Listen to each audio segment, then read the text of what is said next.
tanto ruido confunde. ¿Qué o quién estará detrás? ¿Te atreves a abrir? En la web suena más fuerte y claro. Cabecera MX presenta El Timbre. Iniciamos.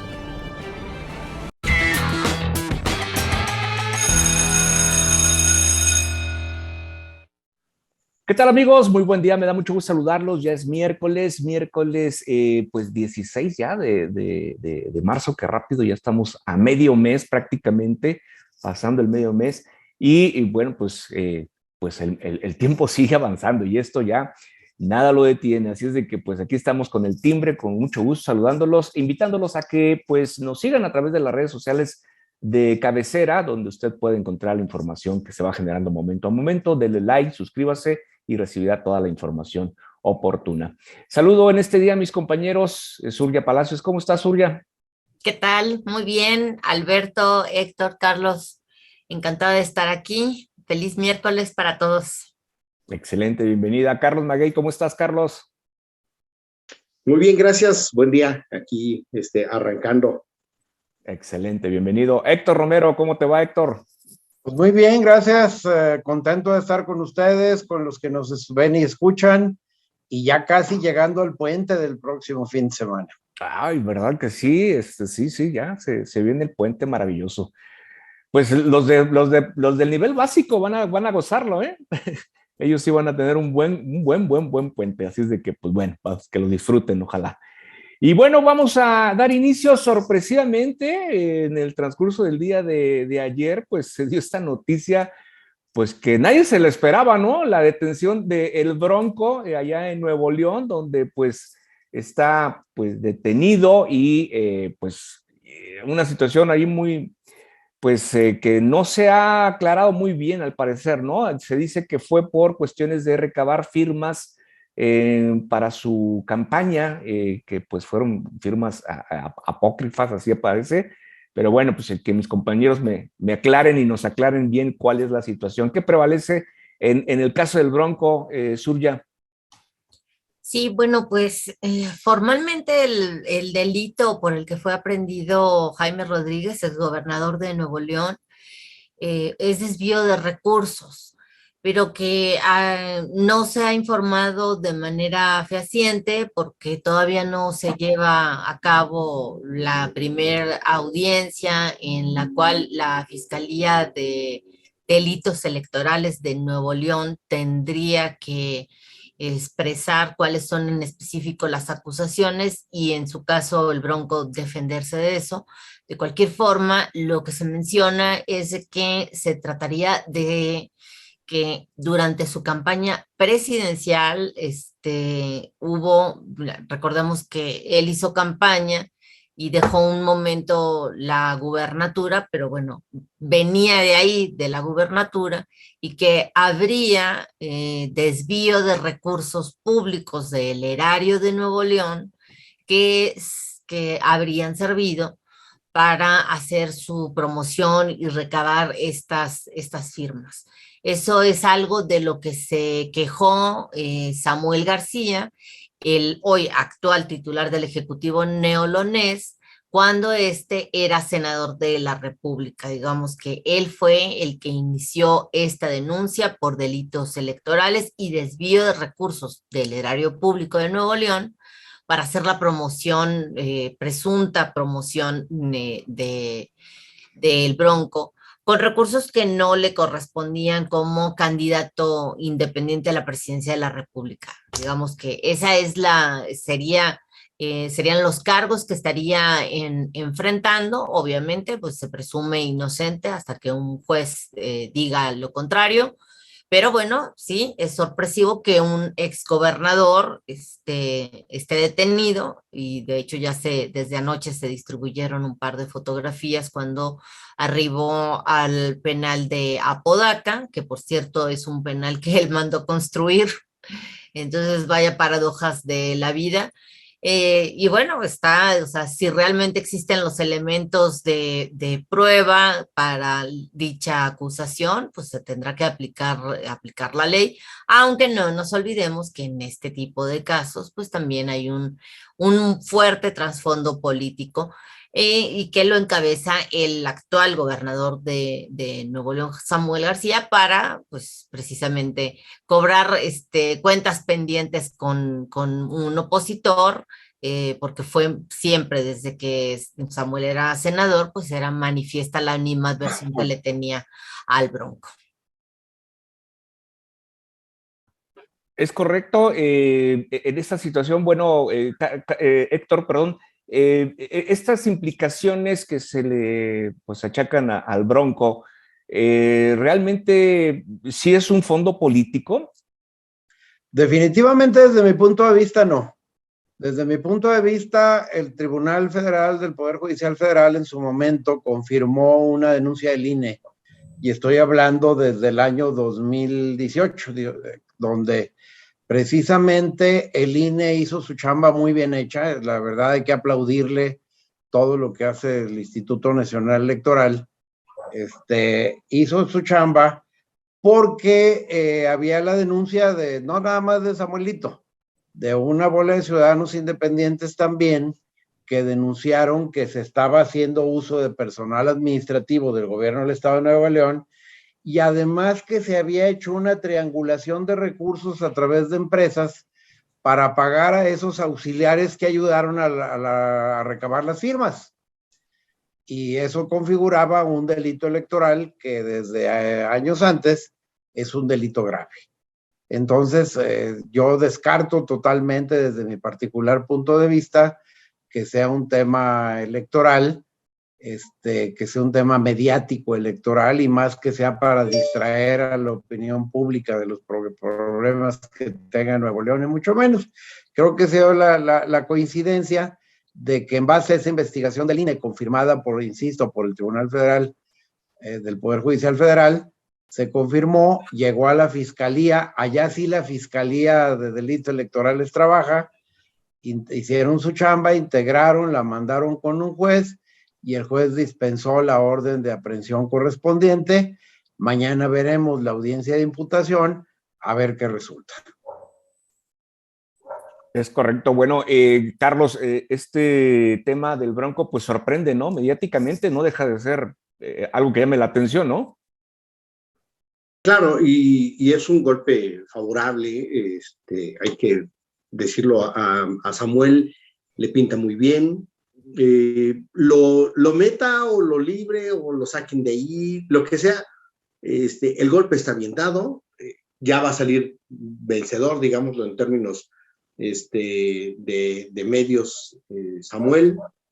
Si el Bronco sale mañana o en una semana o en un mes, él podrá decir que hubo corrupción y que por eso no se quedó en el bote, pero creo que en general Samuel ya obtuvo una victoria, se anota un punto, y en este momento lo que le queda a él es seguirle apostando a este tema. Es claro que lo electoral, los elementos, las líneas que se tienen que atender en lo electoral son muy específicas, como bien nos lo dice Héctor. Mucho tiene que ver con las normas, con las reglas, con los acuerdos que dicta el Instituto Nacional Electoral, pero lo importante en este momento para Samuel es que él se puede poner la estrellita, ¿no? Más allá, insisto, de que pueda resultar que lo liberen en unos días o no al Bronco, o que se quede, ¿no?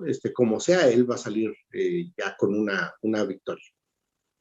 Es lo que se presume, ¿no? En ese sentido, bueno, yo les pregunto aquí abiertamente, esta situación que estamos viendo desde el punto de vista electoral, pues debiera de prevalecer tanto a nivel nacional, ¿no?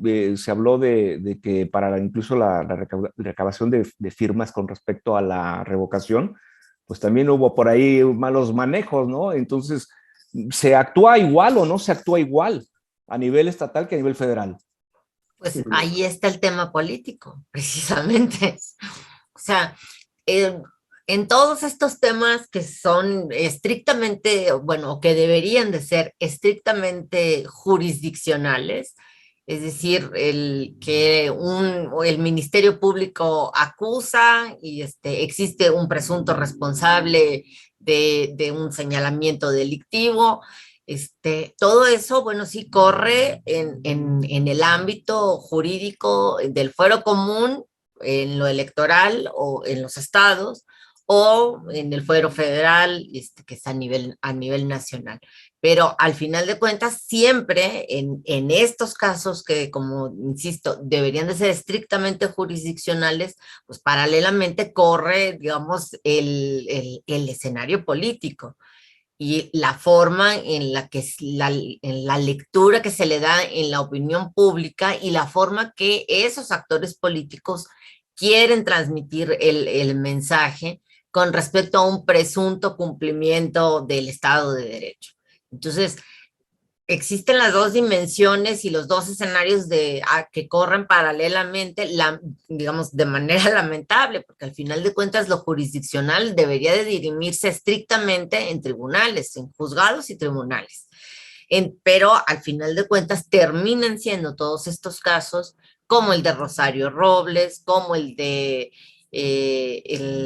Ricardo Anaya, como o tantos otros que hemos estado viendo en la actual administración, tanto a nivel federal como local, y ahora con el Bronco, pues terminan siendo un tema también político, ¿no? Que alguien, o sea alguien se beneficia políticamente de este tipo de casos que en estricto sentido deberían litigarse estrictamente en los tribunales. Sí, excelente. Carlos, ¿ibas a comentar algo? Sí, digo que en estos casos, desde luego, sabemos que los delitos electorales se persiguen, ya lo dijeron Héctor y Surya, se persiguen justamente en función de lo político, ¿no? Porque el que tiene el poder es dueño de la fiscalía, en general de la fiscalía y de sus fiscalías, que son las de anticorrupción o la fiscalía, en este caso, por ejemplo, aquí tenemos la de personas desaparecidas. No, en todo el país ya debe haber de personas desaparecidas, ¿verdad? Pero también la fiscalía electoral, claro, todos, en donde no existen las fiscalías autónomas, que en realidad en ningún lado del país existe una fiscalía autónoma. Ni a nivel nacional. Ni la nacional, efectivamente. Todos esos justamente mantienen ese sesgo político. Y justo si alguna de las fiscalías opera hacia actores políticos, es precisamente esta, ¿no? La de asuntos electorales. Entonces, creo yo que no le podemos quitar ese dejo, pero tampoco le podemos quitar el punto de que sí lo hizo, sí fue tras él, sí lo detuvieron ahorita, con independencia, insisto, de que al rato la libre salga y lo veamos en una semana o en 2 días ya en la calle como si nada. Por lo pronto ya un puntito ya se anotó Samuel, que en realidad para eso lo hacen, ¿no? Simplemente para decir, yo estoy haciendo mi chamba, aunque en realidad en el resto de las cosas no las están haciendo. Así es. Yo aclararía que la que lo detuvo fue la estatal, no la federal. Sí, es sí, claro, sí. La Fiscalía Electoral del Estado. El Estado. Así es. Ahora, aunque digamos que hay temas políticos, pues para mí son eminentemente técnico-jurídicos. En el caso de las firmas que recaban y de la promoción que hacen los famosos servidores de la nación, pues ya está el INE investigando. Y ya está el INE investigando quién pagó los espectaculares en época de veda electoral para promover ese fenómeno político electoral que se llama ratificación de mandato. Que es lo personal, pues yo no. Revocación de mandato. No. Ellos dicen que es ratificación, ya es lo que están promoviendo a nivel nacional. La Constitución habla de una revocación, la ratificación no existe en México.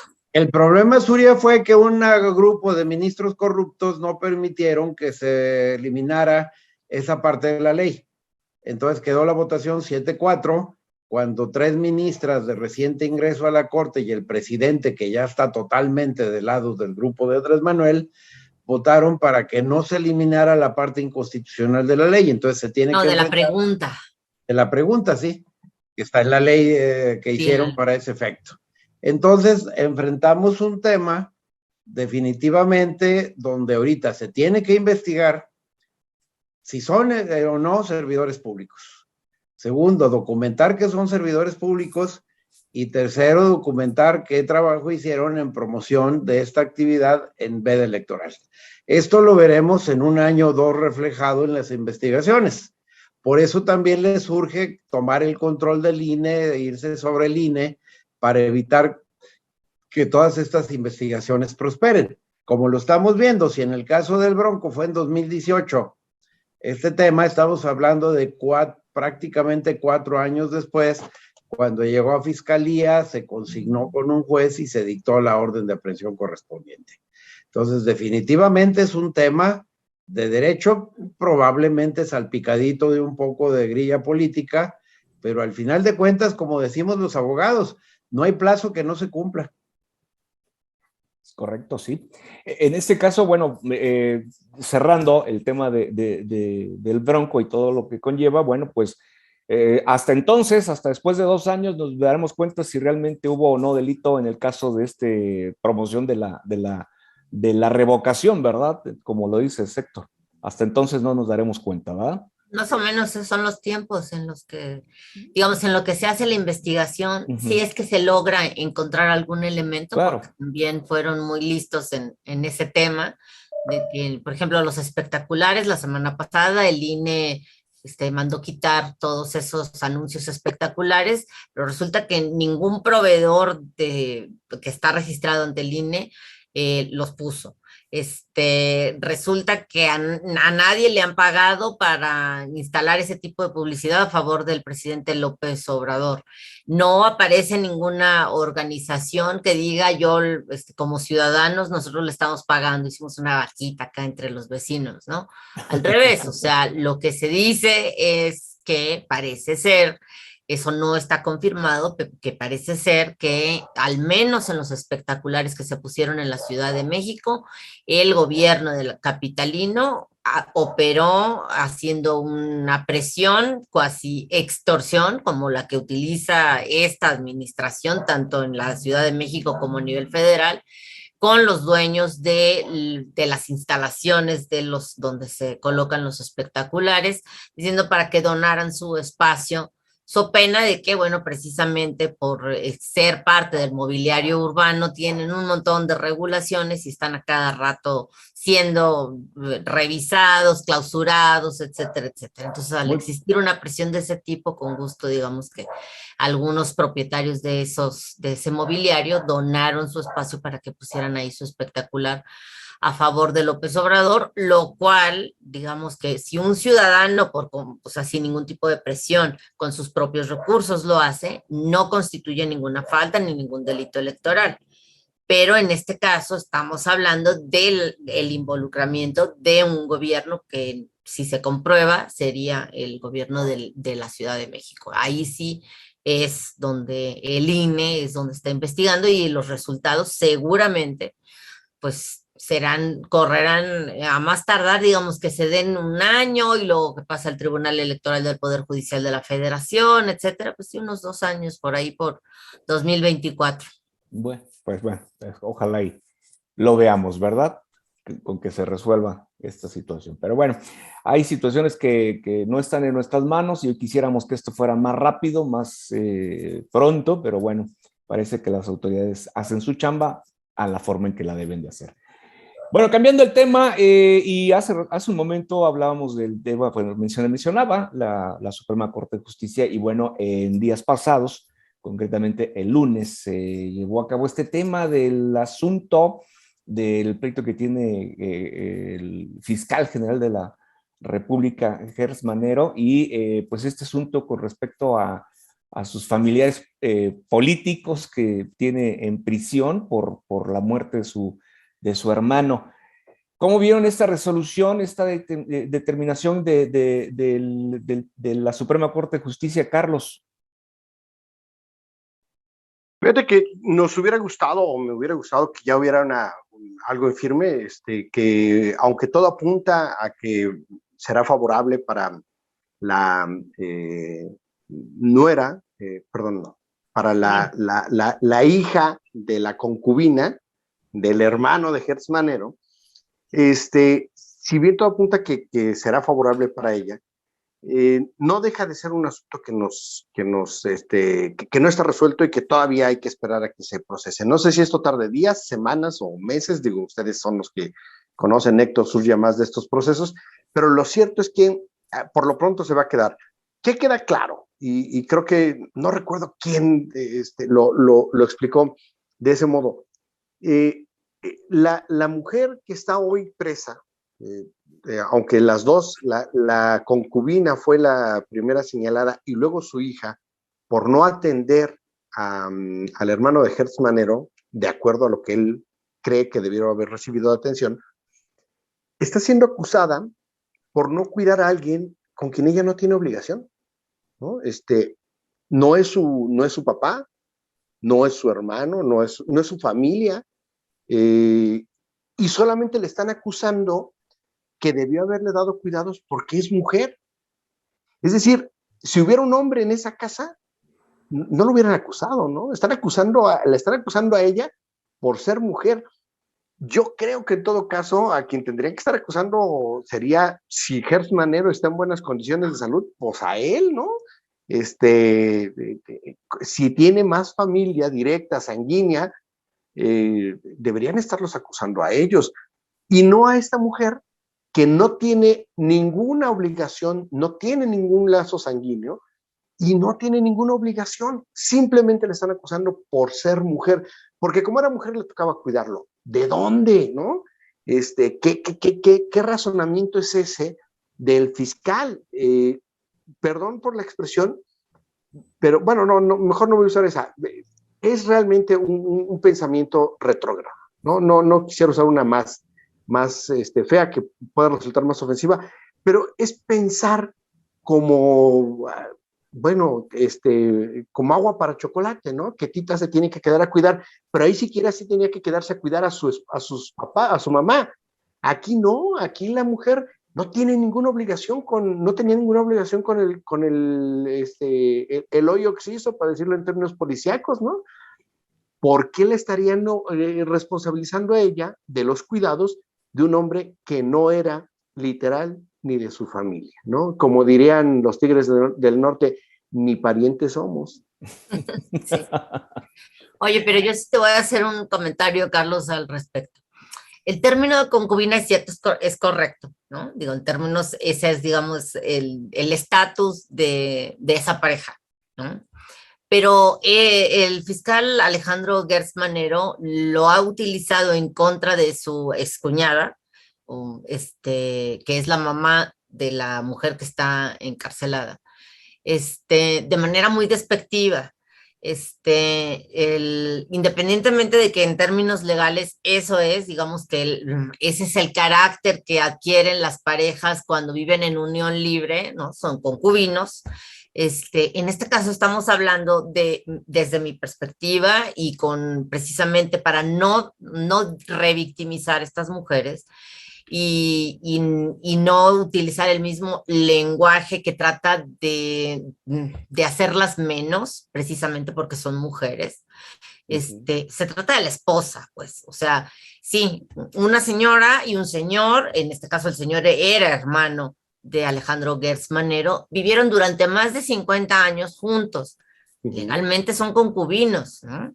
Pero creo que la señora, después de vivir 50 años con un hombre, se merece, yo creo que sí, el trato de que pues, es la esposa, pues, ¿no? O sea, con papel o sin papel, o sea, uno termina cumpliendo las funciones y los roles de esposa y de esposo también. Entonces, sí, claro. Gertz Manero ha hablado mucho, es que la concubina, como dándole un segundo lugar, como diciendo, como tratando de dar a entender que se trataba de lo que popularmente se conoce como la casa chica, como si hubiera sido la otra. No, señor, o sea, es la esposa. Durante más de 50 años, esa pareja se constituyó en una familia y aunque fueran dos y no tuvieran hijos, ¿no? En este caso, la hija de esa señora, que es Laura Morán, que es la que está encarcelada, ni siquiera vivía en esa casa. como dice Carlos. Claro. O sea, ni Es que obligación, justamente, no era su pariente el señor, ni siquiera vivía en esa casa, ocasionalmente visitaba a su mamá, y pues la mamá de pronto, pues claro, estamos hablando de una mujer que ahora tiene 90 y tantos años, 98 creo, en esos tiempos ya también anciana, que de pronto, no sé, o sea, incluso con mamás nosotros en lo cotidiano, con mamás mucho más jóvenes, de pronto uno va a la casa de la mamá y te dice, ay, ¿sabes qué onda? Necesito ir a surtir una receta, ¿no? O sea, a la farmacia, yo voy, o sea, digamos, ese fue, digamos, que los pocos contactos con, o sea, con el enfermo, cuando todavía no fallecía, tuvo la mujer Laura Morán, que es la que está encarcelada, que realmente sí, todo indicaría, como dice Carlos, que, bueno, pues ahí hay un asunto no de perspectiva de género, sino un tema de acusación en donde no existen los elementos para procesar y que obviamente cobró notoriedad el caso y se activó el mismo en términos jurisdiccionales a partir de que Gertz Manero llegó a la Fiscalía General de la República, porque antes los jueces de la Ciudad de México del Fuero Común en todas las ocasiones, pero este caso viene desde 2015, en todas las ocasiones habían rechazado judicializar el caso precisamente por eso, porque no había elementos. Casualmente llega Gertz a la Fiscalía General de la República y ahí sí ya encuentran los elementos, o sea, realmente las horas más oscuras del sistema de justicia los estamos viendo ahora, precisamente por lo que ya también decía Héctor, ¿no? O sea, de pronto el presidente de la Corte, Arturo Saldívar, más que presidente del máximo tribunal del país, está actuando como si fuera secretario de Justicia del Poder Ejecutivo. O sea, es muy criticable y pues yo creo que esperemos que al final de cuentas este caso se resuelva para bien, sin que nos olvidemos también, creo que es importante destacarlo, que todo este tema es un tema familiar en el cual no se ha comprobado, pero todo indicaría que el hermano de Alejandro Gertz Manero servía como prestanombres del funcionario y habría ahí ciertos bienes que no están, digamos, no se tiene certeza de quién es el dueño, y el problema de esa familia entre Gertz y su familia política empezó ahí, en que Gertz empezaba a reclamar cuadros, lo ha dicho también la familia de la mujer encarcelada, lo ha dicho que Gertz Manero llegó a la casa de la señora a sacar cuadros y a sacar cuestiones de valor que consideraba que son, o dijo que eran suyas, a pesar de que estaban en posesión del hermano fallecido. Entonces ahí habría también otras implicaciones que no nos deben de nublar la vista, ¿no? O sea, está bien, quizás si así lo decide la Corte, es injusto y así la van a liberar más adelante a la persona que está privada de su libertad, pero no hay que olvidar que ahí hay temas en los que pues no existe, como siempre en estos temas de prestanombres, de que reciben bienes funcionarios y que luego se los dan a los hermanos y cosas así, ahí también hay un tema muy resbaloso en el cual pues no podemos comprobar, pero no nos debe de nublar la vista con respecto al tipo de familia poderosa ante la que estamos. Héctor. Bueno, yo voy más allá de esto porque creo que además de la injusticia tan grave que hay en relación a estas dos personas injustamente detenidas y que la misma Corte lo reconoce, por el otro lado, el tráfico de influencias que debería haberle costado la chamba tanto al fiscal general de la República como a su subalterno. El hecho de que ni siquiera hayan negado las grabaciones y que más bien digan que son verídicas y que van a denunciar al equipo que las hizo, porque hay que recordar que el viernes pasado, a principios de mes más bien, se colaron 5 grabaciones en relación al grave tráfico de influencias que tiene Gertz Manero con los ministros de la Corte y la forma en que se expresa de los ministros. Y al final de cuentas, el ponente acaba dándole, como lo critican mucho y hasta lo insulta en las grabaciones, acaba fallando en relación a cómo quería, más bien presentando el proyecto, a cómo quería Gertz Manero que saliera. Sin embargo, sorpresivamente varios ministros de la Corte, inclusive una de las que yo no pensé que fuera a votar a favor porque es de las que se refería a Gertz Manero en las grabaciones, creería yo, de que ellos tienen controlado ya varios ministros de la Corte, y una de ellas es, desde mi punto de vista, la ministra Ríos Fajart. Pues de fondo resolvieron varios de ellos otorgar inmediatamente la libertad a estas personas. Sin embargo, lo que me llama la atención es que el propio presidente de la Corte, que fue el último en votar, no votó por la concesión del amparo y la inmediata libertad. Afortunadamente, el día de ayer, martes, en la sesión del martes 15 de marzo, se retomó el asunto de los amparos en revisión 540 y 541, que son madre y hija, y se acordó turnar el proyecto al ministro Ortiz Mena. Gutiérrez Ortiz Mena, para el efecto de que en un plazo inmediato, razonable, urgente, dada la gravedad del asunto, presente un nuevo proyecto analizando ya los agravios de fondo que ellas hicieron valer en su defensa, y lo más seguro es que en pocos días ya tengan la libertad absoluta. Pero esto no debe parar ahí.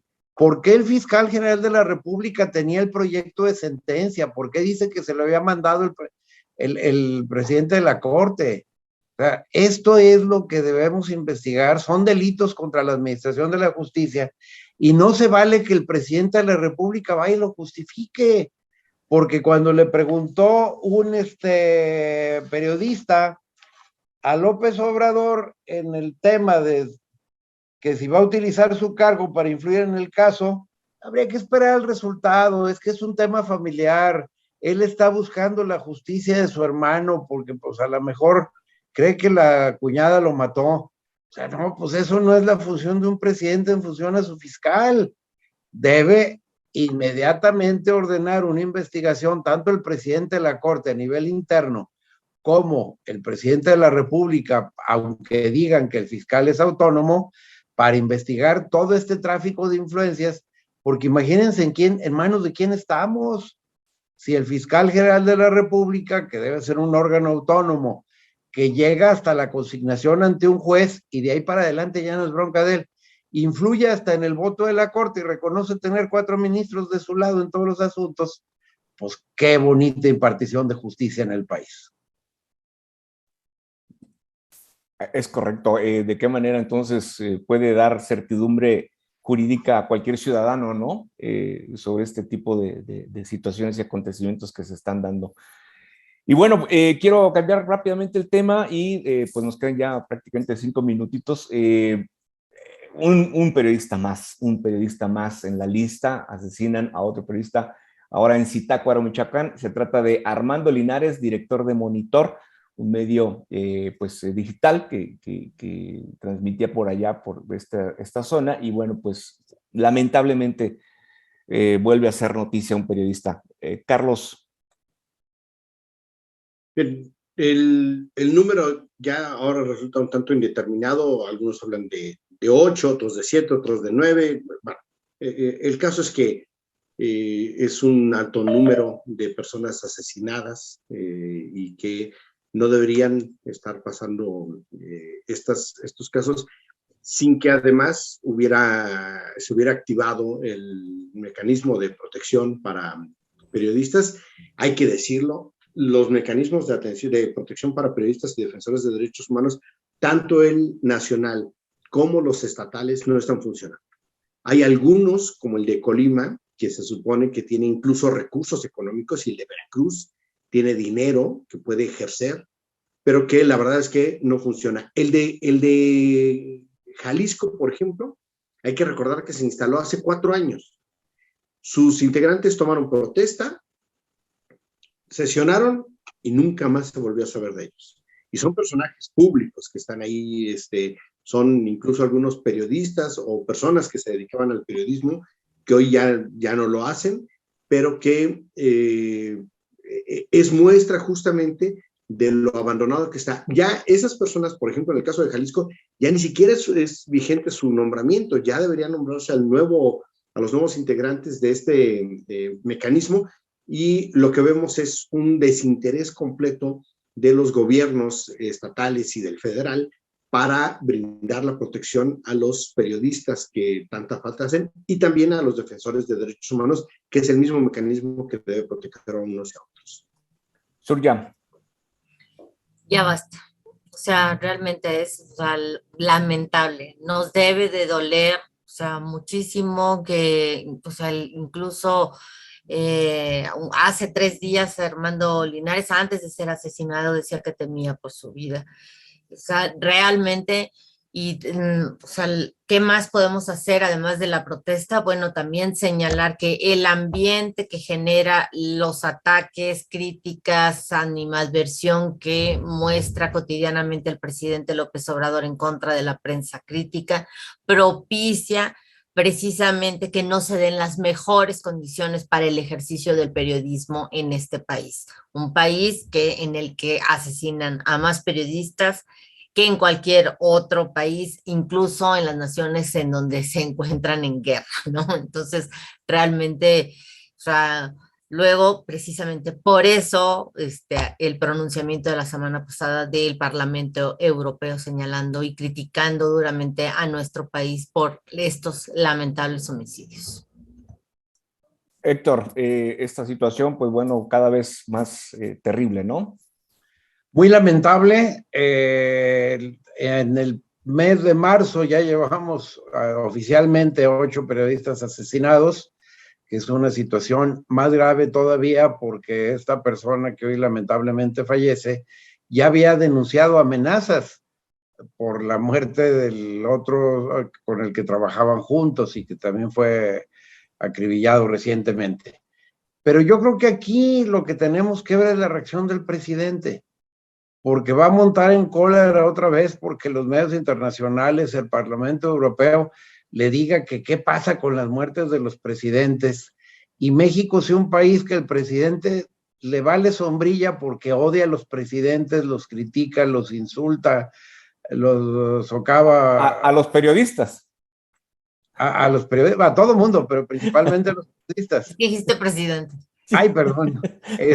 Y por el otro lado, persiguen un comediante y le cargan toda la fuerza de la Fiscalía General de la República para acusarlo de violencia política de género porque habló de una señora senadora que la verdad los calificativos que puso se los merecía y se quedó corto con los calificativos que usó para mencionar a la señora senadora que ahora lo denuncia. Y fíjate, hay periodistas que han denunciado amenazas hace 2 años, 3 años y todavía no los pelan en la fiscalía. Y ahora, en el caso del comediante, de Chumel concretamente, Chumel Torres, ya la fiscalía ya hasta integró una carpeta de investigación inmediatamente. Esa es la impartición de justicia nuevamente que tenemos en el país y espero que ahora sí haga algo el gobierno federal por proteger la vida de nuestros amigos periodistas, que es increíble que por escribir una columna o hacer una investigación que luego no pueden desvirtuar las autoridades, al ratito te maten. Y no nada más estamos hablando de periodistas. Ahorita, hoy por hoy estamos hablando de periodistas porque hoy cometieron ese crimen. Pero ¿qué pasa con aquellos defensores de la naturaleza, de las mariposas monarca, de los bosques, de tierras de los propios comunidades indígenas originarias del norte del estado? Pues eso nadie los cuida, nadie se preocupa por ellos y sabemos que se mueren casualmente para quitarles sus tierras. Entonces es imposible que estemos hablando de que las cosas se deben manejar con abrazos y besos, y que se estén manejando estas cosas. Y por el otro lado, no quieran investigar o persigan a un periodista y ahorita ya lo quieran castigar hasta por los ingresos y demás, cuando hace una denuncia que nadie ha podido desvirtuar, como es el caso de Loret de Mola y otros más. Entonces, creo que la relación con la prensa debe cambiar y que deben proteger mucho más las autoridades federales, estatales e incluso municipales a los periodistas. Porque lo curioso es que los gobernantes ya les da por atacar. No nada más estoy hablando de Andrés Manuel, tenemos el caso de Jalisco igualito. El gobernador no quiere a los periodistas. se enoja nomás de verlos, le preguntan algo y se desquicia. Entonces, pues, ¿qué está pasando con los señores gobernantes? Sí, sí, pues se está sentando un precedente en este sentido, ¿no? Y eso, pues, podría ser malo para la democracia, ¿no? Por la cuestión de la libertad de expresión. Pero, pues, hay que hacer algo, yo creo. Bueno, ya el Parlamento Europeo ya hizo señalamientos, no creo que paren aquí. Ojalá y realmente otros organismos y otras instituciones empiecen también a hacer esos señalamientos hasta presionar. Y presionar sobre todo desde aquí adentro, ¿no? Desde dentro de México, para que esto cambie y exigir esa libertad, plena libertad a la libertad de expresión. Que les quede claro a todos, en todos los niveles, a todos Claro. los funcionarios, el periodismo es para criticar al poder, si no, no es periodismo. Sí, no es para aplaudirle, ¿verdad? Es parte de la democracia. Claro, Pues. es correcto. Pues con esto llegamos al final del programa. Gracias, Surya, gracias, Héctor, gracias, Carlos. Yo le espero a usted aquí el próximo viernes. Cuídense mucho y tengan un resto de semana formidable. Hasta entonces.